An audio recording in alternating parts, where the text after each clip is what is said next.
ನನಗೆ ಸೆಂಟ್ರಲಲ್ಲಿ ಕ್ಯಾಪ್ಟನ್ ಅಜಯ್ ಸಿಂಗ್ ಅಂಥೇಳಿ ಅವರು ನನಗೆ ನ್ಯಾಷನಲ್ ಲೀಡ್ರು. ಅವರು ಇಲ್ಲ ನೀವೇ ಕಂಟಿನ್ಯೂ ಆಗಿ ಅಂತ ತುಂಬ ಒತ್ತಡ ಕೊಡ್ತಾಯಿದ್ರು. ನಾನು ಹೇಳಿದೆ ಬೇರೆಯವ್ರಿಗೂ ಆಪ್ಷನ್ ಕೊಡಿ, ಯಾಕೆಂದರೆ ಈಗ ನಾನು ಸಚಿವನಾಗಿದ್ದೀನಿ, ಆಮೇಲೆ ಬೇರೆಯವ್ರನ್ನ ಲೀಡರ್ಶಿಪ್ಪಾಗಿ ಬೆಳೆಸಬೇಕಾಗತ್ತೆ, ಬರೀ ಒಬ್ಬರೇ ಇಟ್ಕೊಂಡು ಕೂತ್ಕೊಳ್ಳೋದು ಸರಿ ಆಗೋದಿಲ್ಲ ಅಂಥೇಳಿ ನಾನು ಹೇಳಿದ್ದೆ. ಆ ಟೈಮಲ್ಲಿ OBC ಕೊಡಬೇಕಾದ್ರೆ ನಾನು ಬೇಡ ಅಂದೆ. ಆಮೇಲೆ ನನಗೆ ಫೋರ್ಸ್ ಮಾಡಿ ನನಗೆ ಕೊಟ್ಟರು, ಯಾಕೆಂದರೆ ಬಂದ ತಕ್ಷಣ OBC ಯಾಕೆ ತೊಗೊಳೋದು ಬೇಡ ಅಂಥೇಳಿ ನಾನು ಬೇಡ ಅಂಥೇಳಿ ಹೇಳಿದ್ದೆ ಅವಾಗ. ಆಮೇಲೆ ನಂಗೆ ಕೊಟ್ಟಿದ್ದಾರೆ. ಬೇರೆಯವ್ರಿಗೆ ಅದೇ ನೋಡಿದೆ ನಾನು ಅಷ್ಟೇ, ಮತ್ತೇನಿಲ್ಲ. ಏನು ಹೈಕಮಾಂಡ್ ಏನು ತೀರ್ಮಾನ ಮಾಡ್ತಾರೆ ಅದು ಇರ್ತದೆ. ಅಲ್ಲಿವರೆಗೂ ಈಗ ನನಗೆ ನೋಡೋಕ್ಕೆ ಹೇಳಿದ್ದಾರೆ, ಅದನ್ನ ಕಂಟಿನ್ಯೂ ಮಾಡ್ತಾ ಇರ್ತಾರೆ.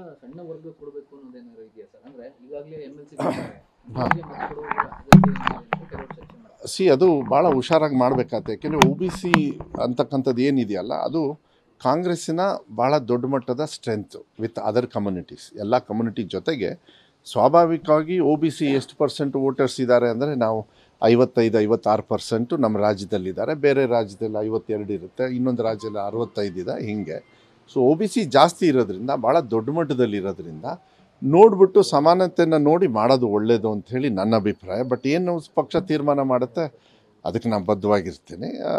ಅವರು ಅದೇ ನನಗೂ ಫೋನಲ್ಲಿ ಹೇಳಿದರು, ನನಗೆ ಹಿಂಗಾಗಿದೆ, ನಾವು ಅದನ್ನ ಹೋಲ್ಡ್ ಮಾಡಿದ್ದೀವಿ ಅಂತ ಅಜಯ್ ಸಿಂಗ್ ಅವರು ಮತ್ತು ಡೆಲ್ಲಿಯಿಂದ ನಂಗೆ ಮಾತಾಡಿದರು. ನಾನು ಹೇಳಿದೆ ಆಯಿತು ಸರ್, ನೀವು ಹೆಂಗೆ ಡಿಸೈಡ್ ಮಾಡ್ತೀರ ಅದು ಮಾಡಿ, ನಂದು ಏನಿಲ್ಲ, ಬೇರೆಯವ್ರಿಗೆ ಕೊಟ್ಟರೆ ಚೆನ್ನಾಗಿರುತ್ತೆ ಅಂಥೇಳಿ ನಾನು ಕೂಡ ಹೇಳಿದೆ. ನನ್ನ ಅಭಿಪ್ರಾಯ ಏನಾದ್ರು ಕೇಳಿದಾಗ ನಾನು ಯಾರು ಅಂಥೇಳಿ ನಾನು ಕೂಡ ಹೇಳ್ತಕ್ಕಂಥ ವ್ಯವಸ್ಥೆನ ಮಾಡ್ತೀನಿ. ಅದನ್ನು ನಾನು ನೋಡಿದೆ.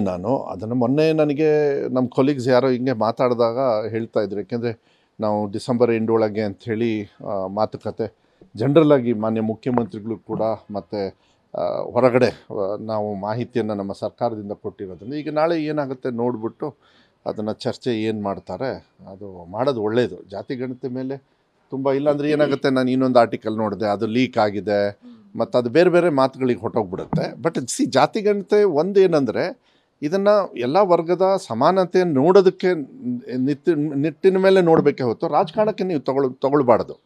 ಈಗ ಸಮಾನತೆ ಬರಬೇಕು ಅಂತ ಹೇಳಿದಾಗ ಜಾತಿಗಣತೆ ನೋಡಿ ಲೆಕ್ಕ ಮಾಡೋದು ಒಳ್ಳೆಯದು ಅನ್ನೋದು ನಿಟ್ಟಿನ ಮೇಲೇ ಮಾನ್ಯ ಮುಖ್ಯಮಂತ್ರಿಗಳು ಇದನ್ನು ಮುಂತರಬೇಕು ಅಂಥೇಳಿ, ಆವಾಗ ಬೇರೆ ವರ್ಗದವ್ರು ಇಲ್ಲ ಬೇಡ ಬೇಕು ಅಂಥೇಳಿ ಆ ಚರ್ಚೆ ನೋಡೋಣ ನಾಳೆ ಏನಾಗ್ತದೆ ನೋಡಿಬಿಟ್ಟು ಕ್ಯಾಬಿನೆಟಲ್ಲಿ.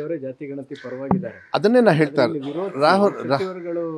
ರಾಹುಲ್ ಗಾಂಧಿಯವರು ಜೊತೆಗೆ ಇಡೀ ಕಾಂಗ್ರೆಸ್ ಪಕ್ಷ ಇಡೀ ದೇಶದಲ್ಲಿ ಮಾಡಬೇಕು ಅಂಥೇಳಿ ಘೋಷಣೆನೂ ಕೂಡ ನಾವು MP ಚುನಾವಣೆ ಸಂದರ್ಭದಲ್ಲೆಲ್ಲ ನಾವು ಮಾಡ್ತೀವಿ ಅಂತೇಳಿ ಅವ್ರು ಹೇಳಿರೋದ್ರಿಂದ ಅದಕ್ಕೆ ಬದ್ಧವಾಗಿರೋದು ಒಳ್ಳೆಯದು, ಬದ್ಧವಾಗಿರಬೇಕಾಗತ್ತೆ. ಬೇರೆಯವ್ರು ಏನು ಹೇಳ್ತಾರೆ ಅಂಥೇಳಿ ನಾನು ಹೇಳೋದಕ್ಕೆ ಹೋಗೋದಿಲ್ಲ.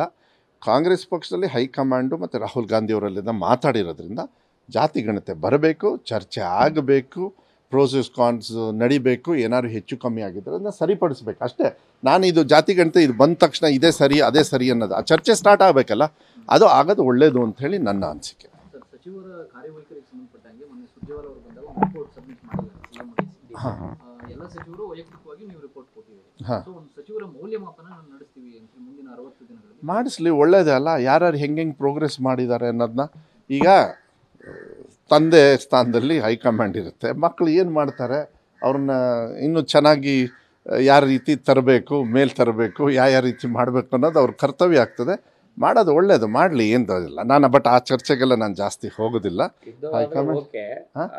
ತಿದ್ದೋದಾದ್ರೆ ಓಕೆ, ಬಟ್ ಅದೇ ರಿಪೋರ್ಟ್ ಅನ್ನು ಇಟ್ಕೊಂಡು ಬದಲಾವಣೆ ಮಾನದಂಡ ಅನ್ನೋಂಥದ್ದು ಅದನ್ನು ಹೈಕಮಾಂಡ್ ಡಿಸಿಷನ್ ಮಾಡ್ತಾರೆ. ಹೈಕಮಾಂಡ್ ಏನು ಡಿಸಿಷನ್ ತಗೊಳ್ತಾರೆ ಅದಕ್ಕೆ ಬದ್ಧವಾಗಿರ್ತೀವಿ ನಾವು. ನ್ಯೂಸ್ ಫಸ್ಟ್, ನಿರ್ಭೀತಿಯಿಂದ ನಿಮ್ಮ ಪರವಾಗಿ. ನ್ಯೂಸ್ ಫಸ್ಟ್, ನಿರ್ಭೀತಿಯಿಂದ ನಿಮ್ಮ ಪರವಾಗಿ.